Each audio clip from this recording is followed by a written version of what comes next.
जितिदुवार दख'रा दुलाराय बर' फरायसा आफादा जे जोङो सिगां दैदेनगिरिफोरनि जे जोंनो गालांनाय बे हिसाबै जोंनि जे थान्दै जख'न्थाय बियो 21थि जाबाय।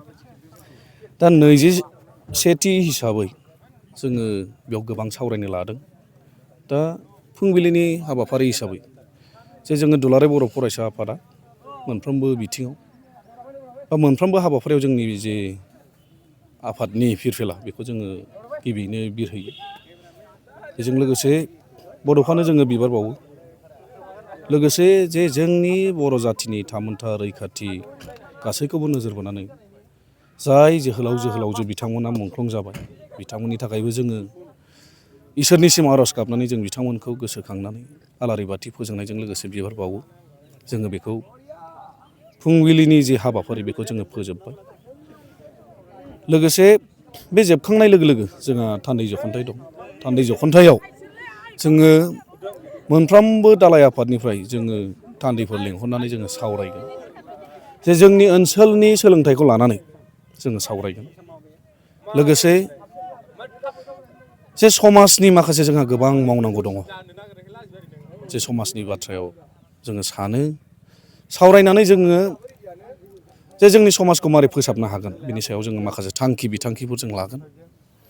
बेजों लोगोसे जे मिथिंगाखौ जोङो अननांगौ। जे मिथिंगाखौ जों अननो रोङाब्ला मिथिंगायानो जोंखौ सावहोगोन होननाय मोनसे बाथ्रा दं। दा जोंनि ओनसोलाव जों नुबाय थादों एनक्रचमेन्ट जायखौ जोङो माब्लाबाबो लुबैयामोन। दिनैहाय जे बिफां लाइफां थायोब्लासो नोङो मोनसे इक' सिस्टेमा मोनसे थिग थागोन।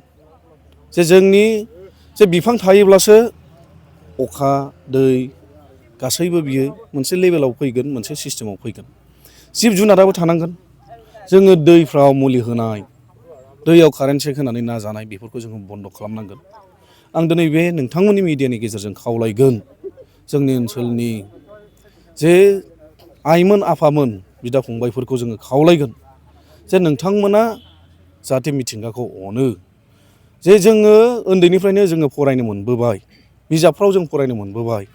बे बिजाबाव फरायनो मोननाया जाहाथे ओरैनो दाजाथों। जोंनि ओनसोलनि जे बिफां लाइफांखौ जों संरैखा खालामनांगोन। गुबुना फैनानै संरैखा खालामनाय नङा। जोंनि मानसियानो जोङो बेखौ थिग खालामनांगोन। बेखाय जे जोंनि ओनसोलनि मानसिफ्रा जाहाथे बिफां लाइफां दाननायखौ बन्द' खालामो आं खावलायबाय। लोगोसे जे एयारगान लानानै दाउमा दाउसा गावो बेखौबो जोङो बन्द' खालामनांगोन। जे दैयाव कारेन्ट सेक होनानै बा मुलि होनानै जानाय नाफोर बेखौ जोङो टटेलि बन्द' खालामनांगोन।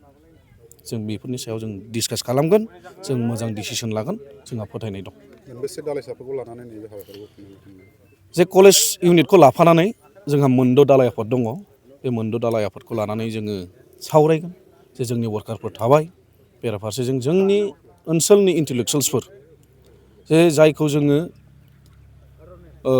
इन्टेलेक्सुयेल्स बुङो बा समाजनि बा समाजखौ मोजां मोनग्रा बिथांमोना बेयाव बाहागो लागोन। समाजारि बिथिङाव माब्लाबा बिदिनो गावनि फिसायफोरखौ गारनानै गावनि फिसाफोरखौ गारनानै गुबुनजों जों खारबाय थानाय नुनो मोनदों। नोंथाङा नोंथांनि आनसलिकनि सिङाव माबायदि आलाद जाजानो लुबैयो बेनि सायाव? दा नोंथाङा जाय बाथ्राखौ सोंदों बे जोंनि ओनसोलाव जाफ्लेबाय थायो। दा बे जाफ्लेबाय थानाय हिसाबै जोङो जे जोंनि मावख'फ्राव जोंहा मोनबा दालाइ आफाद बे मोनबा दालाइ आफादाव गासैहाबो मावख' दङ।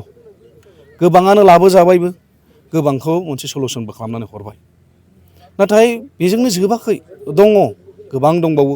गुबुन जायगायाव थाङो लानानै खारो। जे सोरबा बिसिया गावनि फिसायखौ गारनानै थाङो। सोरबा फिसाया गावनि गथ' गोनां नुखानानैबाबो गुबुन हिनजावखौ लानानै थाङो। बेफोरबायदिखौ जोङो नुबाय थादों। जोंनियावबो दङ बे गोबाङानो दं। आं खावलायगोन बिथांमोनखौ जे बे मोनसे समाजनि गुबुंले बे गुबुंलेखौ जेसेबांखिनि नोंनि माइन्डसेटआव नों नेगेटिभिटि लानानै नों सोलिबाय थागोन बेनो थांबाय थागोन। नों गावनि माइन्डसेटखौ नों क्लियार खालामनानै लायाबा जे नोङो संसार जानो होननानैसो बिसि फिसाय बे संसाराव हाबनानै संसारखौ आस' खान्दा खालामनाया बे माब्लाबाबो समाजनि मोजां नङा। बे समाजनि बेरेखा होननानै आं बुंगोन बेखौ। दा बेखायनो जाय बिथांमोना बेबायदि गोनो गोथो साननानै दङब्ला बेनि थाखाय हुसियार जानाया मोजां आरो जों बेखौ माब्लाबाबो लाइ होनाय नङा आं बे बाथ्राखौ स्पष्ट भाबै बुंबाय। नोंथांमोननि आनसलिकनिफ्राय माबायदि थांखि थिसननानै दैथायहरगोन मा मावगोन? आं एसे सिगाङाव बुंनाय बायदि जेनेबा जोङो इडुकेसनखौ लानानै ससियेल एवारनेस मा होनो इनभारमेन्टेल इसुस बेसिकेलि जोङो माने गोबांथार सावरायनांगौ दङ नाथाय समा जोंनो खाबु होनाय नङा बा समा जोंखौ थिननाय नङा बेनिखायनो जोङो बेसिकेलि मोनब्रै आयदा दुलाराय बर' फरायसा आफाद हिसाबैथ' जों इडुकेसनखौनो फार्स्टआवनो सोलोंथाइखौनो जोङो लाग्रोखायो दा बे हिसाबै थाबाय जों मोनब्रै बेसिकेलि आयदा लानानै जों सावरायगोन।